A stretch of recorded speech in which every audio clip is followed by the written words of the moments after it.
Hey, everybody, welcome back to the show. As always, I'm your host, Stewart Kraintz. We have an awesome guest for you this week. She has been on the show a few times before, and we wanted to have her back for a third appearance because, not going to lie, every time she makes an appearance on the show, not only does she impart her wisdom on you all as the listeners, but you guys seem to not be able to get enough either. So she is not only our most featured guest, but our most listened to guest as well. I want to give it up for my wife.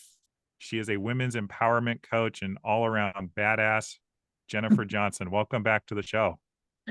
Thank you. Thank you for having me. I feel like that introduction was the best one yet. So you just set the bar. Yeah, maybe I should start introducing you like that at parties and cocktail hours Everywhere and we stuff like go. that. Everywhere we go. So I wanted to have you on the show because a lot has changed. I believe you Mhm. were episode number 7, which is this show's all-time listen to episode. Listeners can definitely go back and catch that on YouTube or Spotify or wherever you get your podcasts. And also on episode 22. A lot has changed in almost a year since you've been on. And so I would love for you to actually reflect on how you yourself have grown in the last year or so. Oh my goodness. We only have 45 minutes. I think the biggest thing for me, the biggest area where I've seen growth in myself is getting really clear on what matters to me. And if it's not in direct contribution to one of those things that really matters to me, then I'm a no to it. Mm. And so my time and my energy has been really focused on the things that really matter to me. So those areas have grown significantly. And because I'm so laser focused, there's other areas of my life where I notice that I'm growing in general or I'm leveling up. It's my next cut in that area. So I know it's often said how you do one thing is how you do everything. Can you elaborate on that in terms of what I'm hearing you say is setting boundaries in terms of what's actually aligned to you and what you actually want to put your energy and resources towards? Can you explain how those two things interweave with each other for the audience? Sure. I think the big thing around the boundaries is there are lots of amazing things out there in this world that I could jump into and support, or, whether it's my time or my, donations, like monetary or tangible items, or, you know, really sending my energy. And I could, and it left me feeling completely maxed out. And it Mm. left me feeling resentful. And split focus equals split results. And I noticed how my lack of boundaries in my life and just being a yes to everything because I cared. It's not coming from a victim space. It's not, or a martyr space, quite frankly, but it's because I care. I care so much. And so being a yes to so much took my focus away from so much or divided my attention.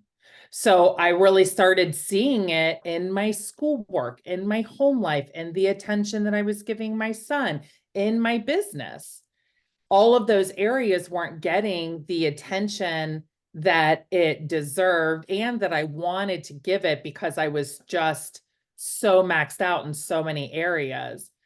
My friendships, that's another really big one. Just noticing how I was showing up as a friend when I didn't have anything left to give. Mhm. And so being really clear on what I'm a yes to, what matters to me, and I wouldn't even say saying no to everything else, although I'm saying no to a lot, but if I'm saying yes to it, I'm having really firm boundaries around it. And it's been keeping me in a space where I can continue to give my time and energy to things that I really love and things that really matter to me. But the bulk of my time and energy has gone towards the things that really matter to me. And that's my relationships, that's my family, that's my business. And I'm watching those areas really bloom. Some areas are like blooming beautifully, and some areas are just exploding in a really big and powerful way. Yeah. Yeah. Thank you so much for sharing that. Something that comes to mind for me, I am a self professed recovering people pleaser. It is Yeah. something that I am always working on because I grew up really, really caring about what other people thought of me, whether or not I was going to receive love from them, depending on whether or not I said yes or no to whatever their requests were of me. And so it sounds like you're seeing yourself thrive by being calculated in what you say yes and no to. How would you explain this to someone who is still feeling that fear of like, "Oh, what do I do if I don't say yes to this person?" Or, "Oh, what do I do if I'm committed to this thing already and I don't feel like I can quit?" I think the big thing for me has been, and there's a couple areas that I want to go with this, but the big thing for me has been not saying yes right away. Mm, So I'm like a total extrovert. I love people. I love being with people. I love being, you know, I love making plans to be out and about with people that I love in spaces that I love. And it causes me, because of that, I say yes to things because in that moment it sounds really exciting. But when I really pull back and look at the big picture or notice how this actually fits into my life, it just doesn't work. And so what really has worked for me, and shout out to Oprah because this is who I heard it from, was pausing before I say yes to anything. So saying, I want to think about that. So I would like to get back with you on Monday by 12 o'clock, or, tomorrow by 6 p.m., whatever it is, like giving myself a time frame. And so that I'm being accountable to it too. And also so that they know if I don't get back to them for whatever the reason, because also life happens, they know they can follow up with me. So I'm saying yes from a space of vision, from a space of what's really important to me, and not just because I'm excited and caught up in the moment. mm, And I mean, there's so many places in my life where I've said yes to something because I was caught up in the moment, and I'm going to bring this one up and you'll laugh at it. Our son wanted to support the kids ministry at our church. So he wanted to essentially be a Sunday school teacher. And so I just was a yes to him doing that. And because of his age, we got to support alongside him because he's not quite old enough. And so without really even thinking about it, we signed up for it. And it's been a challenge. We made that decision very quickly and very abruptly. And then there we were in a 6-month commitment where people were depending on us. And I've been the person that's shown up to bring my kid to childcare. And because there weren't enough volunteers, they had to close classrooms down and my kid couldn't go. And so I always want somebody to have that support with their kiddo. So that's why I'm choosing into it. But the reality is, our weekends are the busiest time of our week. And so having that commitment has been a real struggle for us. And I wish I would have thought about it and really sat down and considered the impact that this was going to have on our lives. Now, with that being said, I did make a commitment and I did say yes. And so, we're choosing to honor that commitment. And it's just driving that lesson home to stop and think and reflect before committing to something. There have been other times where I've committed to something and then I've had to choose out afterwards, after I made that commitment. And I don't want to be out of integrity with any one person or any organization, a company, a person, whomever. I don't ever want to be out of integrity. But for me, what I know to be true is generally, if I feel it in my heart, then it's like it's a yes for me. But if I'm really toying with it in my brain, if I'm really trying to make ways to justify it, or to justify my yes, or also to justify my no, if I'm in that internal conflict, then it's likely a no for me. And there's a reason. And the reasons could range from a variety of things. Perhaps I'm not aligned with, the organization. Perhaps I don't share a same vision or core beliefs or values. There's several reasons. And so I really am I trust my body, what it's telling me about my commitments. And although I don't want to be out of integrity, it's also okay to change my mind. And so when I do, I handle it responsibly, and I own it. And I acknowledge the breakdown and the commitment that I made to them, and let them know I can no longer honor that commitment. And I think that the big thing is just being an ownership around it versus being a victim to it. Like, it's okay to change your mind. Just own that you changed your mind. Yeah. Yeah, and I know that you're talking about big things like commitments to, in this case, serve in church or to Mhm. organizations or anything else that we're up to, but y'all, this is even applicable just to you made some plans for Friday night when you were excited about them, and now that it's Yes. Friday at 3 p.m., you're not feeling it. Yeah. I mean, full disclosure, that was just me this week. It wasn't about that I didn't want to see the person. It was that it was Friday and I was really feeling my week.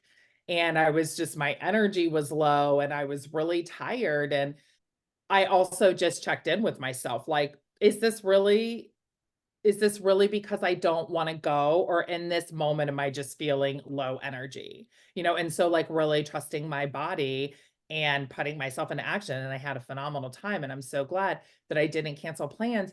And with that being said, we have a duty to ourselves to honor our energy and honor our time, and if that means that we get to cancel our plans, then we get to do that. And it comes from a space of ownership. My invitation is, do not lie. Do not say you're Yes. sick. Do not say something popped up. Just say, I'm really tired today. I'm really struggling with my energy today. I've had a lot of big emotions today. I'm experiencing a lot right now because there's a planet in retrograde or something. I don't know. Just be open about what it is. And I don't want to sound preachy. This is what works for me. It's just to be open and transparent and in ownership of what's coming up versus a victim making excuses or even lies to it. And just honor yourself by doing that. Y'all, what Jen is saying is going back to the integrity piece of it, do not lie. Like, just Mhm. be honest, own it. Like, remaining in integrity is being honest and forthright and truthful. And, again, when we lie, we're actually giving a little bit of our personal power away because we're so concerned about how we're going to be viewed by that person that we're lying to, Mm, that we're actually choosing to be out of integrity in that moment. And mm, so you can exhibit a high level of self-worth and self-care, which is what this conversation's about, but lying is actually just compounding the problem that you're creating. mhm, And Jen, I wanted to go back to something since we're talking a lot about self-care here. mhm, One of the things that I want the listeners to hear is that nobody can take care of us better than we can take care of mhm, ourselves. mhm, So that's why being true to ourselves, honoring our own boundaries, yes, honoring our commitments insofar as they make sense, like we get to follow through and be leaders about it. But how is all of what we're talking about tied to someone's self-worth? I mean, I think that there's multiple ways. I think the biggest thing is when you choose to be out of integrity in whatever the area is, there is a underlying worthiness conversation. I'm not worthy enough of just speaking my truth. I'm not worthy enough of honoring how my body feels right now. I'm not worthy enough of just taking this break. So it all comes down to this like underlying cause, underlying root of worthiness. And I think that when we make those choices to, honor our boundaries, to cancel plans, or to remove ourselves from commitments, it's because we're seeing a certain level of value and worthiness in ourselves that allows us to be able to do it. And not to get it conflicted with being out of integrity and not being your word. Because there are people who, I have a girlfriend that I love very much, and she cancels plans all the time, and I oftentimes won't mention her name, is like, to specifically my son. I won't say that she's going to be there because she cancels so frequently, right? And so there's this space of being so out of integrity that you're consistently canceling. And then there's the place where you're honoring where you're at because you're valuable, because you're worthy. And so you are setting boundaries that really support you. You are removing yourself from commitments or people where it doesn't honor you and what's important to you and what's valuable to you at the same time. I think that some of the through lines here are that Mhm. our society values achieving and almost even just being busy as a badge of honor. Yes. Like, you are only as valuable as the amount that you are producing, Mhm. like the amount of achievements that you have under your belt. Mhm. And because of that, there's a lot of keeping up with the Joneses in Mhm. terms of our energy, or I guess just what we're visibly up to in the Mhm. world. You look at someone's LinkedIn profile and it's not just sales at whatever company. I mean, I'm guilty of it. Mine says personal coach, podcast host, and a couple other things. And that's okay because those are all true. And I give my time to all of those things. But, just check in with yourselves if you're listening to this, guys. Like, are you committing to these things because they're truly authentic to you and you actually want to be in contribution and a part of them?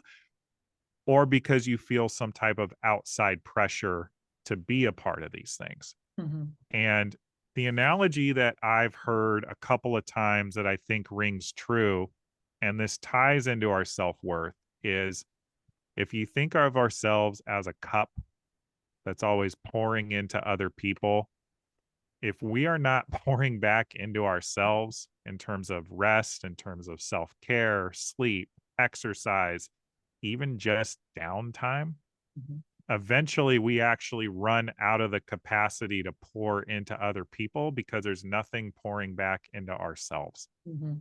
And I feel like that's what you're getting at. And the lack of integrity is almost like a byproduct, like a symptom of Yeah, it's like constantly a pouring hole in out. the cup.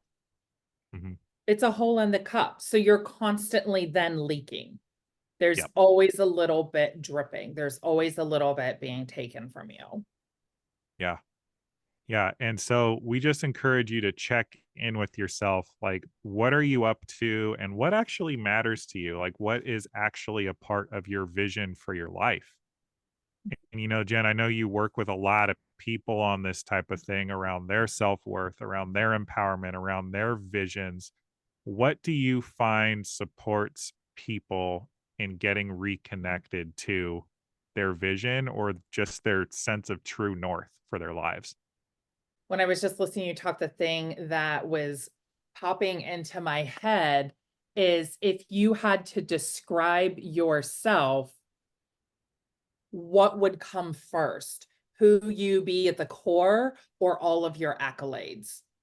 And I Mm, think that's a lot of what you're saying, you know, when you talk about like the LinkedIn profile and things like that, is that we do identify with our accolades, with our successes, you know, with our titles. How many letters are after my name, you know?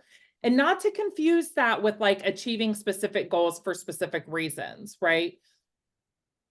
But there's so much value placed on that or not, right? Like the flip side of that is I'm not worthy because I don't have the degree. I'm not worthy because I don't, you know, have this number in my checking account, or I'm not worthy because I don't have a six-figure plus job.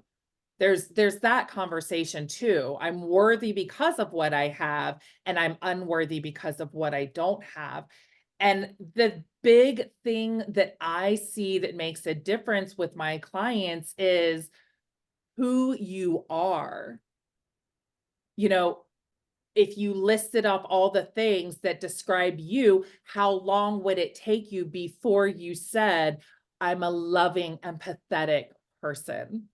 mm. I am a cheerleader of all of the people around me. You know, I inspire people to take action on their dreams. I make little girls excited in Sunday school and want to dance, you know, to share your story from last week. How long would it take before you spoke those truths about yourself? Yeah. And also really checking in with yourself and the things that really matter to you. You know, I was working with a client around her vision the other day, and we were working on it on one call. And then the following week, she said, you know, Jennifer, I read the first two lines of my vision the other day and it brought tears to my eyes. Yes. Like, that's when you know you're on the right track. And not because it has to bring tears to your eyes, but does it move you? Does it inspire you? Does it make you want to like jump and go? Is it exciting enough that on the bad days you keep going, you step into action, you keep moving, or you Mhm. rest and recover, and then get back the next day or the day after and keep moving. And I think that's the big difference, because all of the things will come and go. You know, I've listened to multiple entrepreneurs talk about, you know, the height of their career and then in several months losing several six figures in their income. And I remember just being flabbergasted by that. But who they are and their vision and what really matters brought them right back to where they were. So it was never about the dollar amount. It was about what they were working towards and who they were supporting and what they were doing with their lives versus what they were achieving. If I can just share a personal example of that, you know, I've talked about it a lot on this podcast. I I am a runner. I love to run. I'm actually going to go run 6 miles in the snow right after we record this. I got into running right at the end of my fifth back surgery. And the goal was I am going to run the New York City Marathon. And in the actual training for races and actually running my first half marathon last year, which for those of you that don't know, a full marathon is 26.2 miles and then a half is 13.1. In running and completing a half, I determined I don't actually want to run a full marathon. Oh.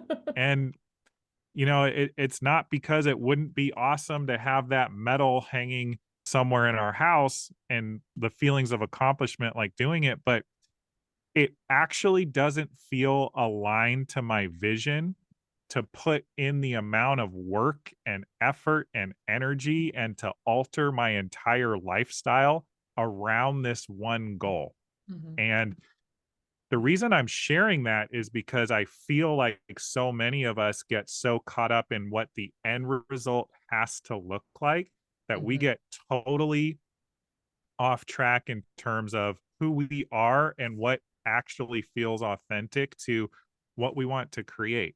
Mhm. And, as it relates to the running, I can train for a half marathon on my lunch breaks. I can carve out an hour, 90 minutes, on the weekend to go do a run, whatever the case may be based on the running plan. But the amount of time and energy and hours that I would need to put in to run a full marathon well and to actually do it is significant enough that it would take away from our family time. It would take away from a lot of other things, quite frankly. I would have to take naps in the middle of the day, and that naps always mess up my sleep schedule, just the way my body runs. And, because of that, I can confidently say that the vision has changed, and that's Mhm. also okay. Mhm. And I let down my own ego, my own pride enough to check in with myself and see that, oh, hey, this thing I thought I wanted is not actually the thing. I can still love running. I can still love, the high I get from running and from crossing a finish line and getting a medal, but it doesn't have to look like it does for so many runners in quotes on Instagram. Sure. Does that all make sense? Yeah, and I remember when you were training for that marathon, and I remember how much that it took from you and how much it wasn't just you, right? It was taking from your energy, it was taking from your time, it was taking from your commitments, like not that you weren't fulfilling them, but that you were so maxed out to get it in and be in integrity with all of your commitments. It was taking time obviously away from our family. And when there's a goal like that, that is about, in this case, the medal and being able to say that you ran a marathon, but it's taking a toll on so many areas of your life, I challenge you to ask yourself why. Yeah. Because I also know that you chose to run after you had your fifth back surgery as a way to really kind of like take back control over your body, take back the Yes. power within your body. And so you did all of that. The end result just looked a little bit different. Mhm. And as a result, like you continue to go run half marathons and you continue to go run 5Ks or 10Ks or just around the neighborhood with the dog. And I think that that's the big difference here. Because what I don't want is anybody to hear us saying, like, give up on your dreams, toss in Mm-mm. you No. forget about the goals, but check in with yourself. Are you choosing this from a space of inspiration and momentum and excitement and, challenging yourself? Or are you doing it because of how it's going to make you look? Because of having that extra medal or having those couple of extra letters behind your name? Is it really about what you want, or is it about how you think people are going to perceive you? Or this level of worthiness that you think you will reach by getting the next degree, the next medal, the next raise, the nicer car. Yeah. Yeah, and just to piggyback off of what Jen's saying, y'all, $1 million in the bank, like being a millionaire is something that pretty unilaterally our society just holds as a standard of I've made it or success or Mhm. however you want to phrase it. I don't actually think most people want to do the actual work necessary to achieve $1 million in the bank. What they actually are chasing is what they associate $1 million in the bank as providing for them, which Mhm. for you is probably peace or, security or a sense of I'm the provider, which I know is a big one for myself and a lot of men out there. Mhm. And because of that, just continuing what we're saying, if you are holding yourself high to standards, why you want them matters and how can you get them in a different way that's more aligned to who you are. I don't need to be a billionaire. I do want to have financial security. I can create financial security by being a bit more frugal with my spending and avoiding using credit cards, for Mhm. example. I'm curious, Jen, I know we've been kind of harping on the vision and the alignment piece for a while. What about the element of play? Like the element of discovery? Is a vision something that we stumble upon, or is it something we create? And how can we possibly do it from a place that's fun and inspiring versus this heavy, like, ah, I don't know where my vision is. How do I get it? Mhm, mhm. I think that there are a lot of theories around vision and how you create it. I know that a book that I'm tackling with a friend of mine is, Know Your Why by Simon Sinek. And, he talks about your why is something that you're born with, that it is embedded in you. And, he lists a way of like how you go to bringing it to life, right? And to me, that is a very analytical way to create a vision. And I'm not saying that it's wrong. I'm saying that as somebody who really tends to take action from like energy and heartfelt space, that doesn't 100% resonate with me. When I think about vision, it's what moves me, what excites me, what brings tears to my eyes. You know, I think about I work with the majority women. Most of my clients are women. And it's so important to me to inspire and empower women to go after the lives that they want versus settling for the one that may have unfolded in front of them. And that's also not to Mhm. make these lives wrong. Some people, their lives unfold in such a way that it just works and they are happy and they are fulfilled. And then there are those of us that the way our life unfolded, whether it be the choices that we made, the circumstances that were presented to us, our lives unfolded in such a way that we are longing for something different. And that was really me for a long time. And at the time, being a single mom, the idea of being a coach and leaving my corporate job and leaving, the 401k and the benefits and the vacation time and all of that was a pretty ridiculous thought because I had everything I needed and I was miserable. I was the most unhappy I've probably been in my life. And I had a young child watching me, So what I'm showing him is work with what you have and be grateful when you have something because a lot of people have far less than you do.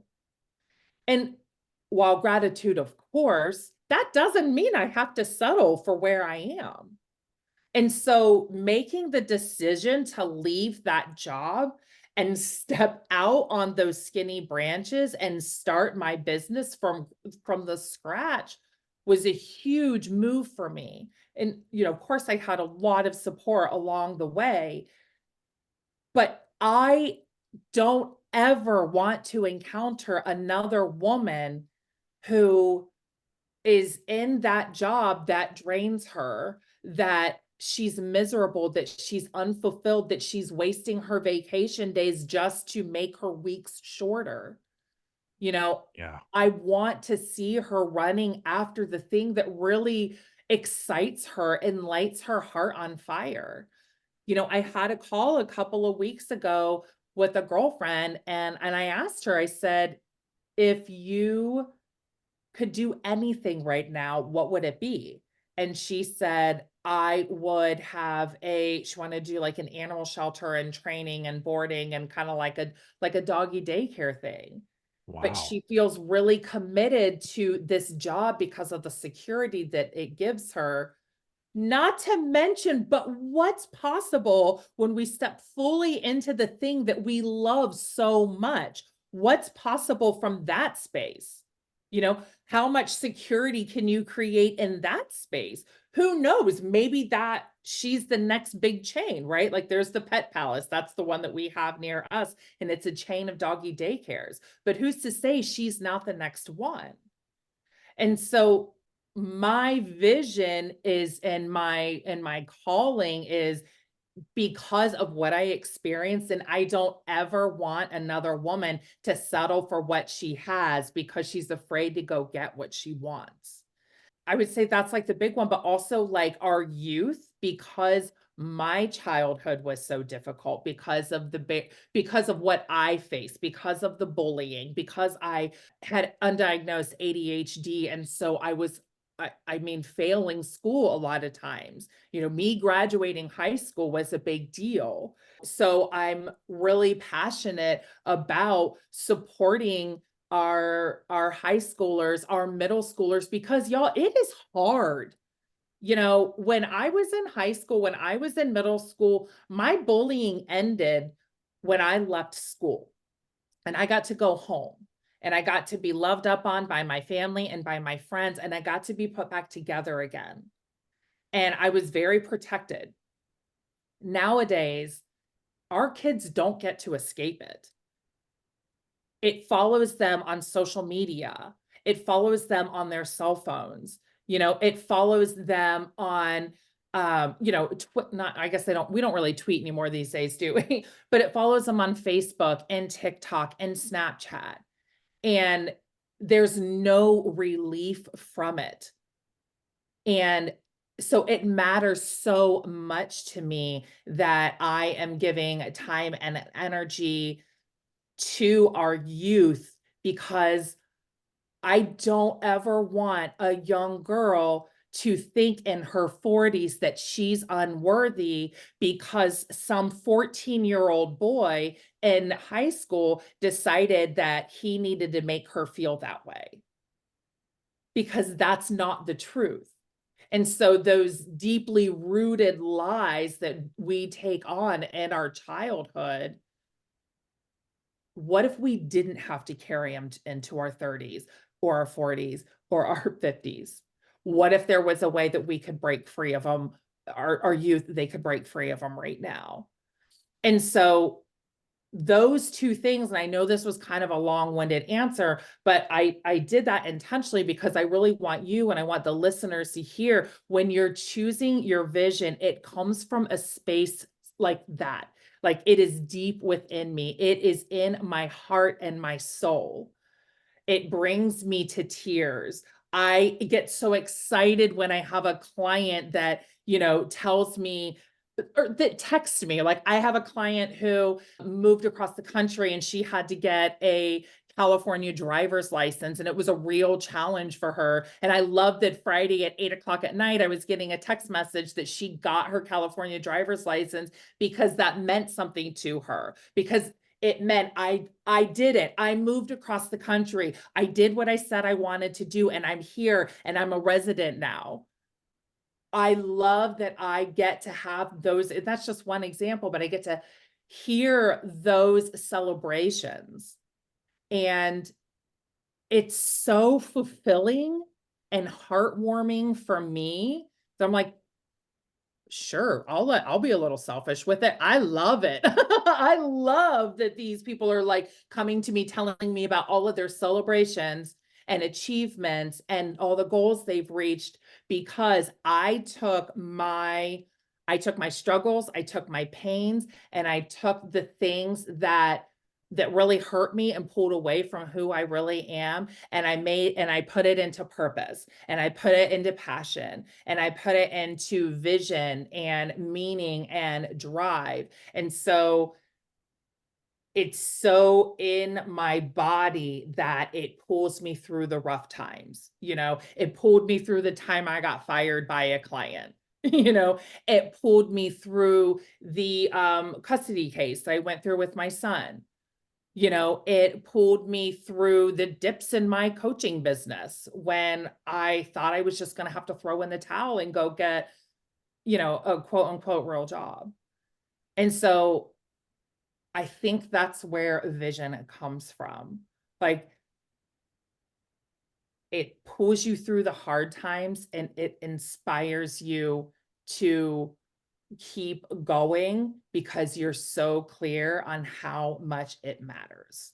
Because without you, without your vision, without your commitment, without your, service, who would not be impacted, whose life would not change. And that's why it matters so much to me. That was so good. And for those of y'all listening, could you hear the energy and the enthusiasm in Jen's voice? And I don't know about y'all, but I could actually feel a seismic shift in the energy in this conversation because in that response, Jen got really connected to her own vision for what she's up to. And Mhm. so, y'all, there's no faking it. Actually, once you find it and once you're connected to it, there's no faking it. Like Jen gets out of bed every day and this is what she's excited about doing, and you Mhm. can hear it in her voice. And for me, it's podcasting and putting people on and being a connector and a, I like to call it a king and queen maker, supporting other people and becoming the kings and queens of their own lives. Mhm. Like, this is what it's all about. The only thing I wanted to touch on is clearly you came upon your vision, you developed it, you found it, maybe either way, you had a couple of signs along the way. This is actually something we were talking about earlier, but you had some signs, but eventually you actually had to take action to get Mhm. where you are now.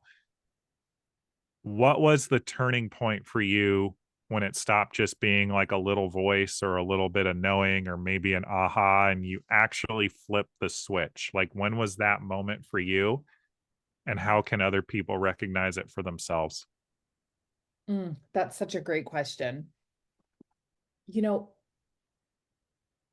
it just was that small voice, but it also was in such a way that it was like a light switch went on. Mhm. It was being in relation to the response of my body, the response of the energy. Um, I think it was when the commitment to my vision yielded the results. Because I spent several years with my commitment to the vision and I wasn't having the results that I wanted. And so staying in that space, trusting that that calling, that vision that was stirring in my heart and growing and growing and growing, it was what allowed me to stay committed in such a way that I saw the results that I wanted. And I'll also add, and I know this isn't exactly what you were asking, but what was also really important and directly contributed to all of this is the support system that I had.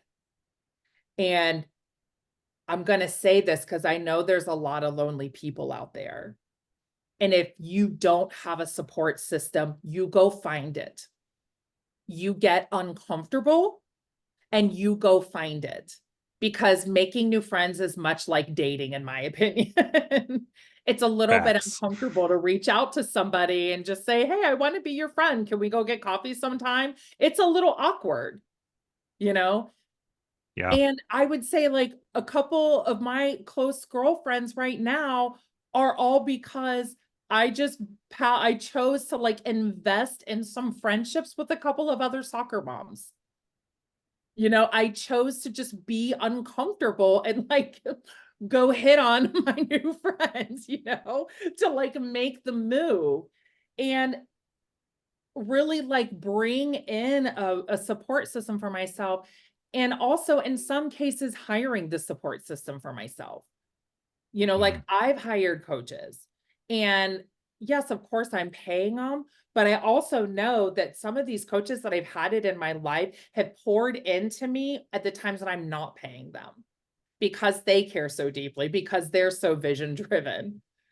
And I think that that's a huge, I think that the support and accountability and having cheerleaders in your life are, it's something you really, really need, especially when you're stepping out and onto those skinny branches of your vision.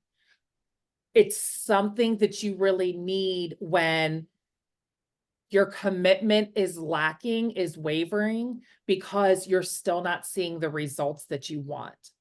And those people, I almost see like a boxing ring. It's those people in your corner.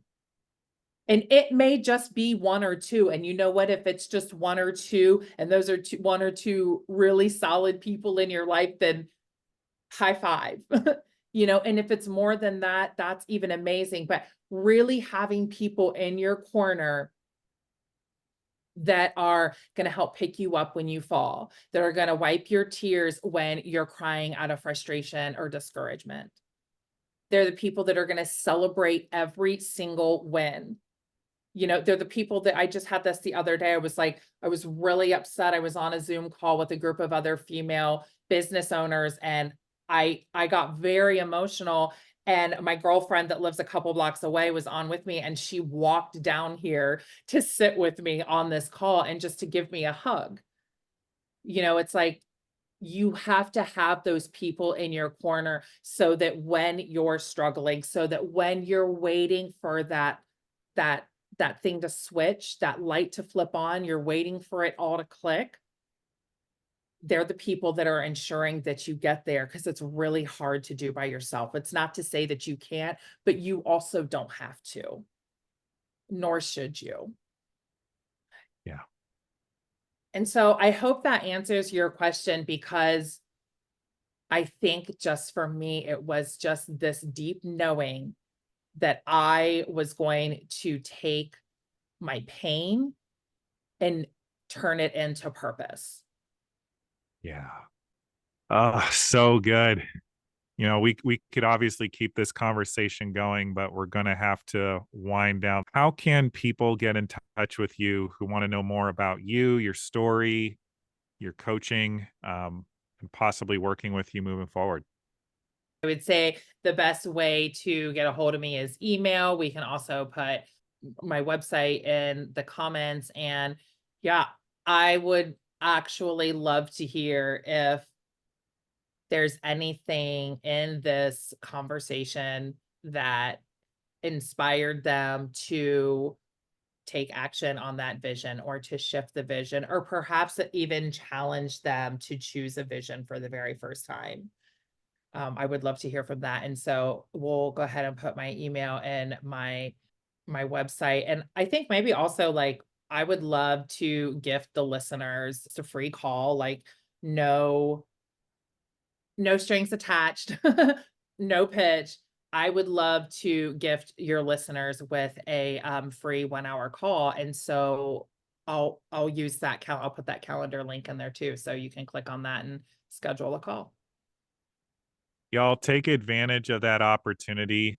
I mean, Jen is a wonderful coach. And no, I'm not just saying that because we're married. She is, in fact, a phenomenal coach. And any of her clients would let you know that firsthand. And I get a lot of coaching each and every day from her. And you know what? She helps me keep my head on straight. But before we sign out officially, Jen, what are you acknowledging yourself for today? Oh, shoot. I even know that you do this. I wasn't prepared. I wasn't prepared with my answer. I'm acknowledging myself for staying committed when it was tough. Mhm. For staying committed when, I didn't know how we were going to put Christmas under the tree, or I didn't know where the money was going to come from to, put our kid in club soccer. And I'm acknowledging myself for just knowing that it was all going to work out because I was doing exactly what I'm supposed to be doing. And my sister always says this, the universe is my sugar daddy. But what I love to say is like, choose your higher power, right? If it's God, if it is the universe, if it is mother nature. But it's like our higher power is always conspiring for us. And so when we lean fully into that calling, we can trust that we're going to be provided for. And so I acknowledge myself for just trusting that process. Amen to that. Folks, we thank you for being here this week. Again, we will be back next week with another inspiring guest or message. Please be sure to like and subscribe wherever you are finding your podcast these days. We are mostly active on YouTube and Spotify. However, we are now on every platform podcasts are available. So also, hit that little bell so you get the notifications when a new episode is out. Until then, folks, I am Stewart Kraintz. This is your inside track to success. We'll see you next week.